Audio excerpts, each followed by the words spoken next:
Hi, welcome back to the channel. Now, in this month's November stock market outlook, I'm going to be walking through another really high level broader market overview of the US stock market. I'll spend around 5-10 minutes just walking through all of the broader US market indexes. And as usual, I've got around 20 of my best stock charts for your watch lists going into November.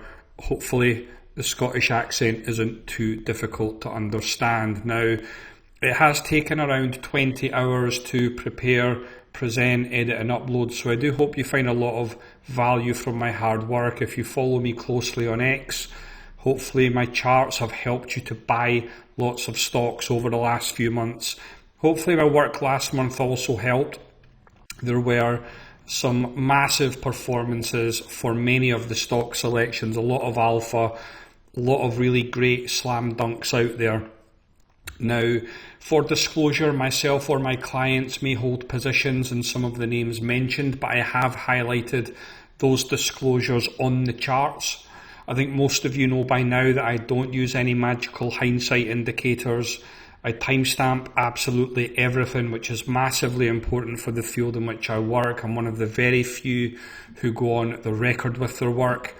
My own personal performance over the last 12 months is on your screen, but please note I do use options to achieve this performance, and my performance, please note, over the last 3 years is approximately 950%. Now, before I get into it, to become completely clear, I'm neither a perma bull or a perma bear. I simply just analyse the charts and the data as it comes in, and I like to draw logical conclusions using my own charts. But please do pause the video. There's a very, very important disclaimer. As always, it would mean the world if you smashed the like button, shared with social media and subscribed to the channel. It really does help with the YouTube algorithm and really does help to get my work a lot more noticed. But as we are in the middle of earnings season, for the last couple of months, I've just kind of prompted this little rule that I like to implement. For those of you that like to gamble on earnings reports, one of the rules that I like to use is only to hold through earnings if you have a minimum of 10% profit in place for the position. It really does help to prevent the holy shit, it's collapsed overnight scenario that I think we're all desperately trying to avoid. It's a very, very challenging time of the quarter, as I'm sure everybody knows, but hopefully that little rule can help in some way. Now, where I tend to start most months, as you all know, I only have the time to upload once a month nowadays, but the S&P performance over the month of October has been pretty decent. I think we were up nearly 2.5%. It's a very strong seasonality period for the market. I think we all have the same kind of trepidation. The market's pushing all-time highs after a monster rally. Everybody's freaking out, thinking that we're going to correct or have another crash. But I'll try to kind of simplify things in the analysis for you. When I get into the indexes, you'll see that there are some very, very clear levels that you can manage risk against to help get in defensive if we are going to have some kind of major pullback. But the seasonality over the next few weeks, there's a couple of down weeks going into the end of the year. But like I said a moment ago, it is generally quite a strong seasonality period. Now, obviously over the last couple of years, for those of you that follow the channel closely, you'll know that Fibonacci extension levels have a big part of my work, especially the longer term time frames where we can demonstrate that the levels matter. I think for this particular chart, the levels definitely matter. We have now broken out to new all-time highs, but please note the last two of the last three crashes have actually come from failed breakouts above these extension levels. So at the moment, my message to my clients over the last few weeks is just remain bullish on the market. Don't overthink things too much. We're going to have to deal with pullbacks here and there. I'll get into kind of some breadth data in a little second, but really just treating each chart on its own individual merits, I think helps most investors more than second guessing what comes next at the index level. The levels that I'm using at the moment for managing risk, we have kind of gapped up to new all-time highs. Now, that is a little bit of a, I wouldn't say a warning signal, it's definitely not a warning signal, but it's just a little data point. I much prefer just nice, smooth, clean up trends. When we start to kind of gap up and we develop these little islands, it does have me a little bit on edge a little bit, but I think for the purposes of the S&P 500, if you are looking for a full-on defensive signal, one of the very best signals that you will get is a failed breakout in a major index, whether it's the S&P 500, whether it's the Dow or the small caps. Generally, when one of the indexes kind of breaks rank and starts to break lower, you tend to find a lot of the time the rest of the indexes follow suit. I'm not seeing anything in the data at the moment that tells me that we're about to put in a major top, but however, going into November, it's very, very worthwhile to just kind of plan ahead, just in case we do kind of get some out of nowhere sell off. The breadth data that I said that I wanted to kind of get into is with the expansion of 6-month lows over the last few weeks. It is a little bit of a concern. So whilst the S&P 500 has been climbing to new highs, there has been a bit of an expansion in the new 6-month lows list. Now, just to be completely clear, with breadth data, I actually use it as a bit of a contrarian signal 90% of the time. It doesn't mean that I don't respect it. I am very much aware of it. The other thing to say is, whilst the market again has been climbing to new all-time highs, the percentage of stocks above their 20-day moving average has been declining as well. So there are a couple of little divergences there. It's the same message with the new 6-month highs list. But the reason I use breadth data with a large pinch of salt is what you inevitably find is when the market starts to make new highs, you tend to find that the breadth then follows. So like I said, it's a very, very loose data point. I am very much aware of the deterioration under the surface. I've actually had conversations with my clients over the last couple of weeks that whilst the market did register a couple of percent return for the S&P in October, under the surface it actually feels like a little bit of a correction. So I don't actually subscribe to the view that because breadth data is already poor that we have to kind of pull back a bit more. I much prefer to kind of look at things from the positive side, but if we do put in a failed breakout in the S&P 500, that would be a very valid warning signal for me.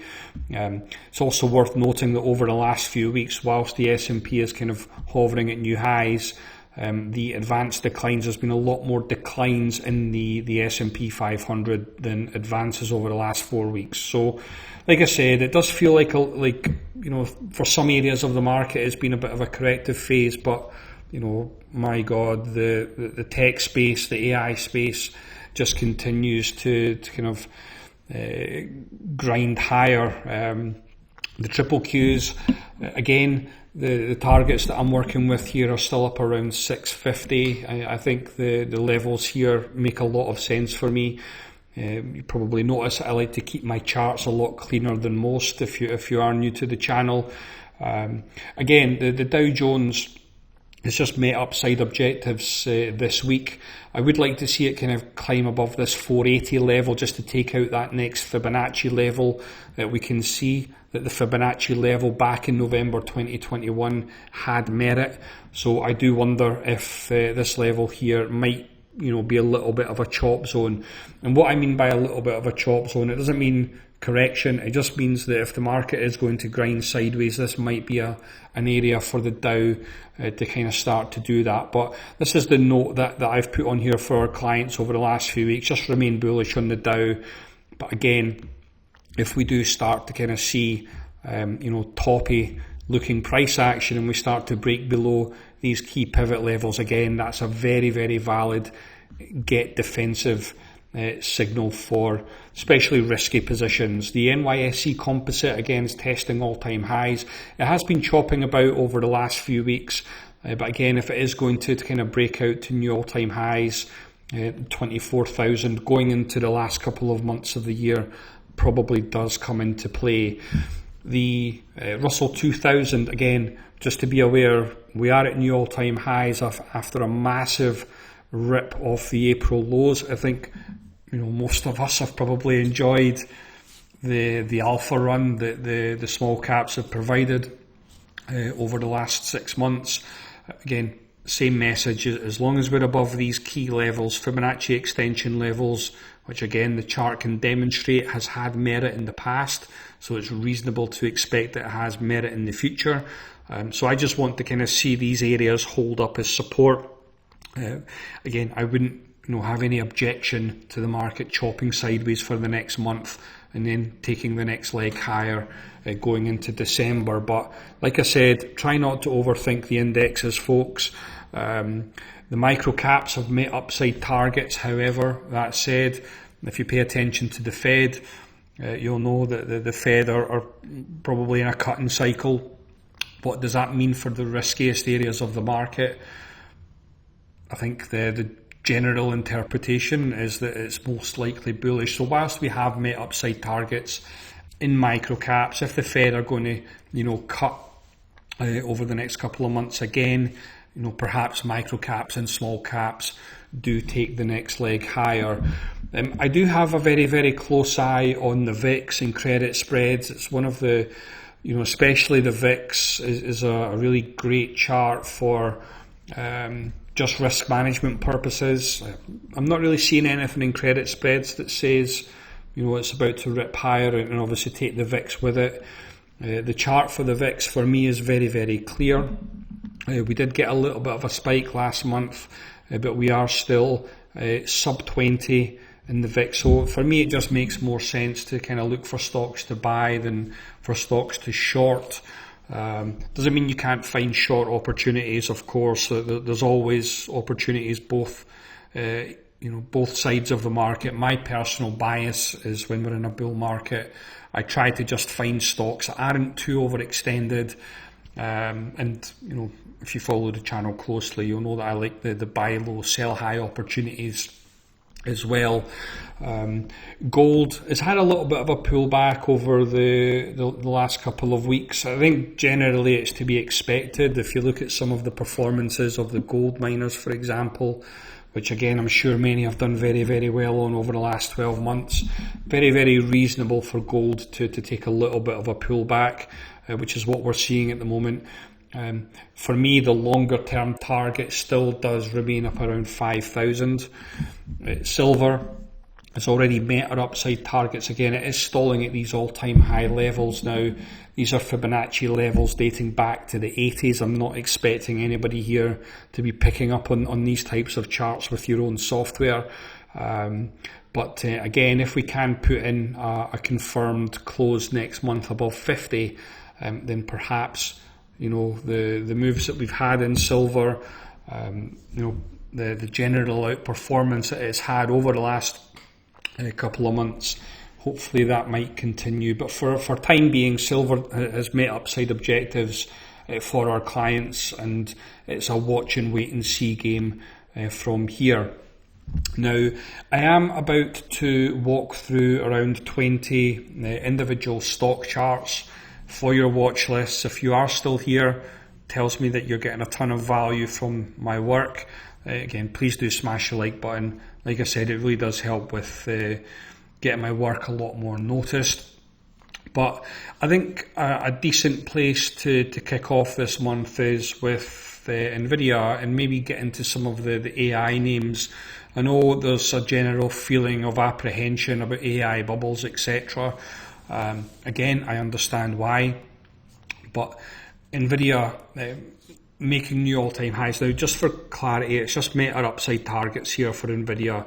Again, it's another one of these Fibonacci charts. I'm not expecting anybody here to pick up on this, but if we can put in a strong move next week on above 200, I know Nvidia is now basically a $5 trillion company. For me, the market cap, when you get to these levels, doesn't really mean a whole lot. It could go to 20 trillion, I couldn't care less. For me, it's really just about identifying the optimal entry points into the market. I do prefer mega cap tech names on big pullbacks rather than breakouts to all-time highs. I'm sure most of you feel the same. But that said, it doesn't mean that we can't keep trending. I think if we break out above $200, again, there might be some more upside there going into the last couple of months of the year. Now, one of my highest conviction names over the last couple of months had a little bit of a crash during the month. I'm sure many of us that have invested in NBIS were scratching our heads and wondering why it was selling off. I think it's really just a bit of froth taken out the market with the AI infrastructure names. That said, if you follow me on Twitter, you'll know that in real time I posted this chart just saying, look, we've had a 30% drawdown. We've pulled back to the 50-day moving average. It is potentially a range-bound kind of play, buy low, sell high. It's worked out incredibly well. So if you do follow me on X and you've picked up that trade, congrats. It is range-bound, so that does mean upside targets here. If you are swing trading it will be up around 138 to 140, but a breakout to new all-time highs. And there's a lot of really smart folks that I work with that see this going to 100 billion, $200 billion market cap over time. Yes, we're going to have to deal with a correction at some point, but I do feel that the AI infrastructure names, don't sleep on them just because they've already run a couple of 100%. They can definitely keep running a lot higher, especially when they start to kind of put in the earnings numbers that I think the street is expecting. Cipher Mining is another one. Now, I have added this to the chart deck this month just purely because it does have earnings next week. It is technically range bound, very similar to NBIS. If it breaks out above $22, then I think that's a valid breakout opportunity. But if it does pull back to this $15 level, I think again that would be a buy low, sell high opportunity as well. This has been one of our ideas from $8. Of course, buy points along the way. And I think for us, if it can break out above $22, that would represent the next buy point. But it is technically range bound at the moment, so that is also supportive of buy low, sell high as well. I'm also adding in CoreWeave as well. I did post this chart to X a few days ago, just in, the potential that it could be developing some kind of cup and handle chart pattern. Now, I understand chart patterns aren't for everyone, but I think a breakout there above $150 with earnings coming up on November 12th might make some sense to add to your watch list. And I also wanted to add an Apple as well. It is now flipped positive for the year. Again, it's been one of our highest conviction ideas on this breakout. Met targets, but it does look like it's potentially breaking out again. And the new targets that we're working with here are up around $316 bucks. But again, go back to what I was saying with Nvidia. I do much prefer breakouts of bases when mega caps are a lot lower, but doesn't mean it can't keep trending and join the 5 trillion club as well. Now, I also wanted to bring into focus a company called Lemonade. Now, again, it does, one of the things that I do like about it is it's obviously in the small cap space, but there's a massive short interest on this, up around 22%. Now, I do know, like I said, a lot of smart folks that think that this could potentially be a runner. So I think if you are someone who looks at chart patterns, there is a potential there for a double bottom chart pattern. If you see a breakout here on heavy volume over the next week, again, that might be something to consider.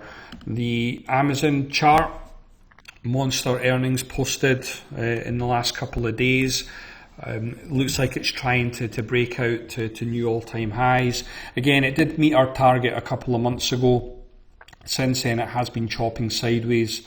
Lo and behold, it's now got the earnings catalyst that has gone out at new closing monthly all-time highs. So if the breakout sticks the landing, which is the key here, then we could be looking at further upside there, up around 350. Netflix, again, just going back to one of those buy low, sell high opportunities that I love. I think the problem that we've had with Netflix, especially over the last couple of months, is that there's been a lot of negative publicity about their content, especially directed towards young children. You can Google that, but they have just announced a 10-to-1 stock split. It has pulled into very, very logical level. It's a level that has had merit in the past, the 50-week moving average. It's pulled back to that $1,000 level as well. So I think it's very, very easy to manage risk. I think you just say bullish above the levels. If you break below these levels, perhaps not so bullish in the near term, but it is Netflix. It will have a turnaround at some point. Perhaps the stock split might be the catalyst there. We also have Palantir going in at new all-time highs, going into earnings, which I think are on Monday or Tuesday. Now again, if you follow the channel closely, you'll know that this is a chart that I've covered for the last 18 months. Every single buy point on the chart is laid out. And again, we are technically at another buy point. It's on a breakout above 190. That said, I wouldn't be looking to take another position in this going into earnings. I'd probably wait to evaluate. Now, I did actually cash in my Palantir position a couple of months ago. I'm not currently invested in Palantir. I was invested from, I think it was like 17, 18 bucks, rode it all the way up, multiple positions along the trend, and cashed out a couple of months ago. But that said, it doesn't mean that I don't see the longer term prospects, but we are looking at massive PE ratios here, so it probably does need to put in numbers here to kind of justify the kind of valuation it has. So I'll be watching earnings with a lot of interest as well. And I also wanted to talk about Open.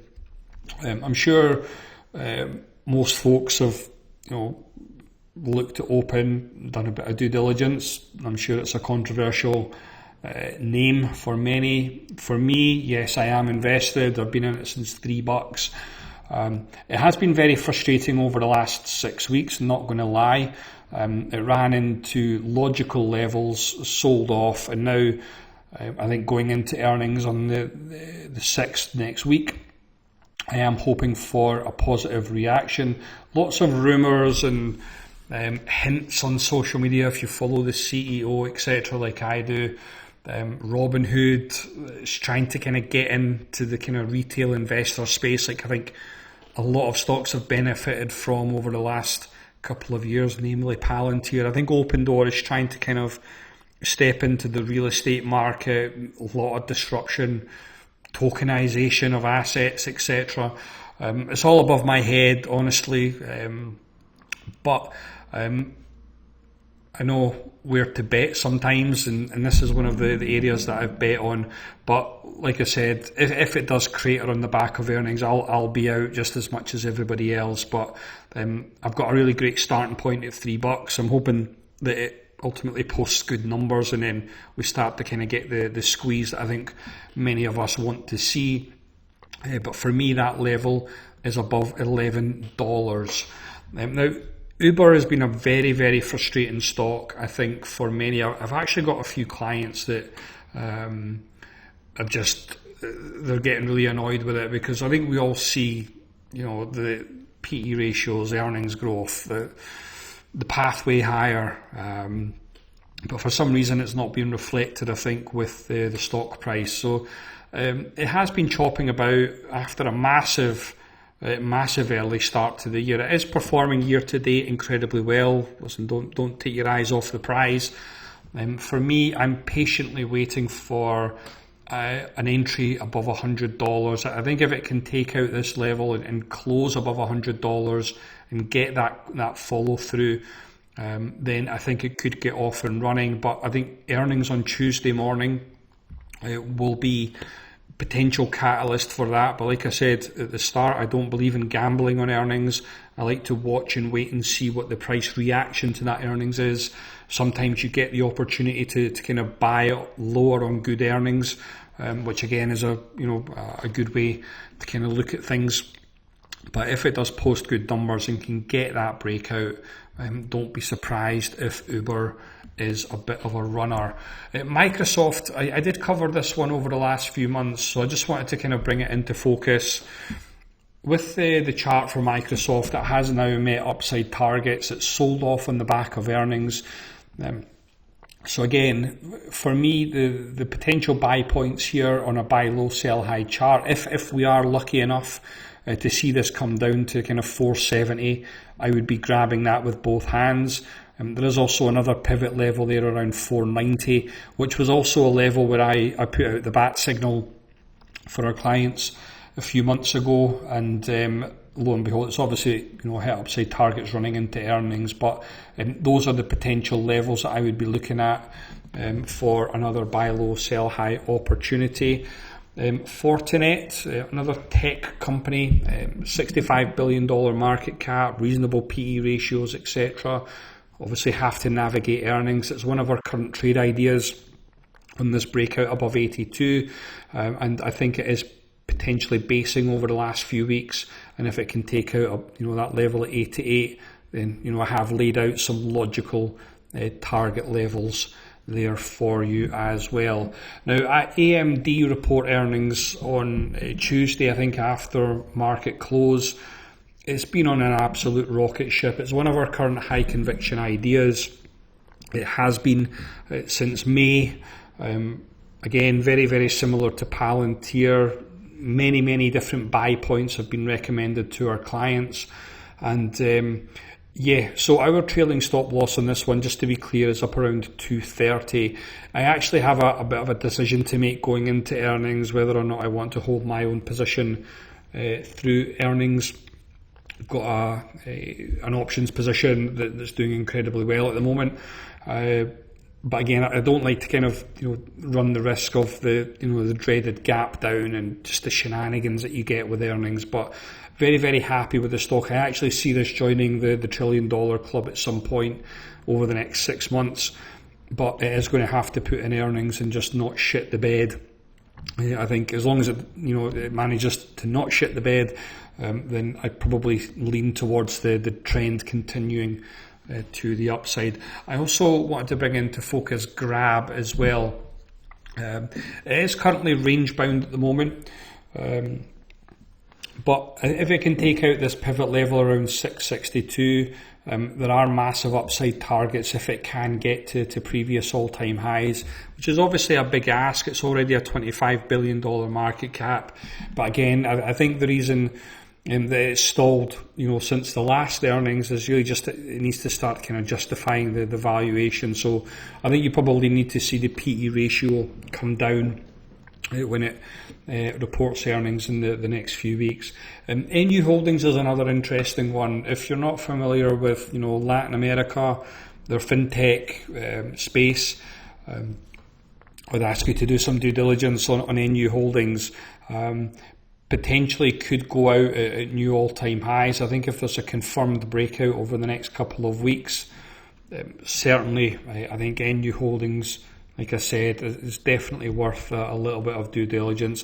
It has been a bit of a messy chart, I think, over the last 18 months, but that said, if it can break out to new all-time highs, that does look like a bit of a basic cup and handle-ish type pattern, and it could be potential massive upside if that breakout can stick the landing. CrowdStrike is another one into the cyber securities. Fibonacci levels here make a lot of sense. Again, been a recent buy low, sell high opportunity for us, and met upside targets, but it does look like it's trying to break out to new all-time highs. Again, as long as it doesn't shit the bed with earnings, next logical upside there would be around 717. But please note, the bulk of my work works with kind of systematic process. So I really strongly advocate to our clients the use of things like trailing stop losses, just to kind of protect profits, etc., and trying to extract as much from a trend as humanly possible. So again, as long as we're above 520, I think you can remain bullish on CrowdStrike. Lululemon, again, very, very popular chart request that I get. A lot of folks see the reasonable PE ratios, and obviously with retail, I think the consumer isn't doing too well at the moment, just your average consumer. Obviously it's more of an economic kind of observation that I've made there, but strictly, sticking to charts, you could technically, after a 70% drawdown, you could potentially use these levels here from the 2018 highs, but unfortunately, the chart's been a bit of a disaster. Not entirely certain, why the stock has been hit as badly as it has. I probably would have expected it to have recovered, but then you kind of look at retail and you look at Nike, etc. There's not a lot of high-end retailers that are doing too well at the moment. But if you are looking to take a stab at this, then this might be a level where buyers step in. But my message to my clients over the last couple of months with names like Lululemon, they are quite low conviction charts for me. I do much prefer to kind of see charts have this kind of price action and then break out of bases and then move higher from that. But we're not really seeing that with Lululemon, but you can technically use these levels for risk management purposes. New all-time highs for Palo Alto Networks, $150 billion market cap. I think for the kind of tech space that it's in, the PE ratio is quite high, but it's not the highest. And there is a decent little short interest there as well. The upside targets, again, are up around 270 for us. We did have an original buy point at 168, just to be very, very clear on that. But if you are looking for breakouts to new all-time highs, then that might fit the bill. Zscaler, again, another one of those tech names, potentially breaking out of a base. Previous all-time highs there are up around 375. We've got Snowflake, another software name. If you have a look at the software ETFs, a lot of the software areas of the market aren't massively overextended. They've kind of been consolidating sideways for a number of weeks. I much prefer that, and then you kind of get that spike higher, kind of being mirrored there, I think, by Snowflake as well. And the longer term target that we've got there is up around 390. Shopify, again, desperately trying to break out to new all-time highs. Again, it has just met our upside targets here for Shopify. But if it can take out these levels up around 180, and again, this is one of those Fibonacci charts. Apologies, it's a little bit messier than I'm kind of used to presenting. But I just kind of wanted to show that the Fibonacci levels here have a lot of merit. So again, if it can break out to new highs, then there are massive upside targets there. Tesla, I covered this one last month, massive breakout. But again, what I love, and just to be clear, I don't own Tesla. I don't plan to buy Tesla. I'm not too keen on the kind of volatility and the tweets and all that comes with Tesla, but a lot of folks are obviously invested in it. $1.5 trillion worth of market cap. It is a very, very expensive stock if you look at the PE ratio. Maybe it doesn't have the the growth element to it like it once did, but it doesn't mean you can't buy it. If it breaks out of this base and takes out those previous all-time highs, I've got no doubts the Elon army will be all over it. And I also wanted to bring into focus Roku as well. Now, these are levels dating back to previous all-time highs. Again, I think this is more of a company or a stock that folks in the US are more familiar with. We don't have Roku here in Scotland, at least not that I'm aware of. But that said, that is a monster base dating back to 2023. I'm not sure if they've reported earnings this week. There seems to have been a bit of a spike in the last couple of days on this one. It is trying to break out, so I think it is worth adding to your watch lists just in case it can put in that breakout to new highs there. Now, if you are still here and you're wondering who I am, what it is I do, there is a link in the description to our website at honeystocks.com. All of our transparent, time-stamped work and our trade alerts are all laid out on our website. As I mentioned earlier in the video, my own personal performance is very high level over the last few years, and I'm told my work is among the very best as well, which is why many of our clients have been with us for the last 7 or 8 years. I only use my own custom charts, my own data. I cannot emphasize that enough. But we provide memberships to all of our premium work, which includes all of our premium weekend analysis every single weekend with all of our best charts and our weekend hot list. We provide access to all of our highest conviction investment ideas. I'll show you what that looks like in just a little second, and also include access to our midweek halftime analysis, which is a small bite-sized analysis video sent out every Wednesday as well. We also provide access to a wonderful, highly intelligent community of professionals, investors and traders from all across the world. Provide access to our chart books. So if you're a money manager, we cover most of the liquid stocks, ETFs and commodities from all across the world. You have access to those chart books daily. And also, if you are someone who is new to technical analysis, I also provide access to our complete technical analysis program, which is, I'm told, exceptionally well built out as well. But just to quickly show you what our time-stamped ideas look like, I'll just run through a few of them. Recent idea that went out for NBIS at $70. It obviously run to 140. I actually recommended it twice over the last couple of months. Performed incredibly well. SoFi has been a recent massive gainer. AMD, I touched on that chart a few minutes ago about the recommended buy point way down at 100. Palantir has been a monster. Nvidia has been a monster. United Health has been a decent little trade over the last few weeks. But I am very, very unique in what I do. I log for transparency all of our highest conviction ideas. I do very much have a quality over quantity approach. I think if you are not able to generate a positive expectancy from the number of high conviction ideas that I put out, I'd be very, very surprised by that.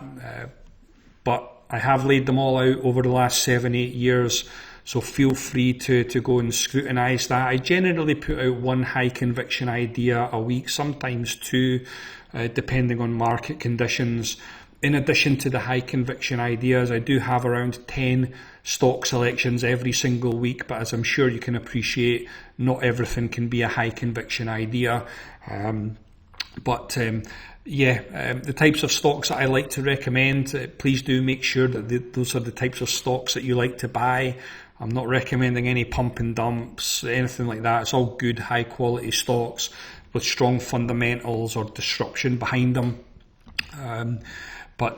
Like I said, I've laid everything out over the last 7-8 years for complete transparency, so feel free to go and scrutinise that. But I think generally speaking, I think if you are someone who has a mid-term approach, if you're working weeks to months, if you're someone who keeps losing at day trading, if you're someone who's too busy with your work, family, life, maybe too busy to find the best stocks, you're sick of hunting around social media, maybe you just want to be part of a community and have access to a professional every single day. I've got my own fully professional built out app and platform. I'm not one of the Discord bros. I've got an incredibly professional platform, which again you can check out on our website as well. So please do check everything out. Check out the website, link in the description. If you have stuck here to the bitter end, from the bottom of my heart, thank you very much for sitting through it. Thank you very much, and I hope to welcome you soon. Thank you.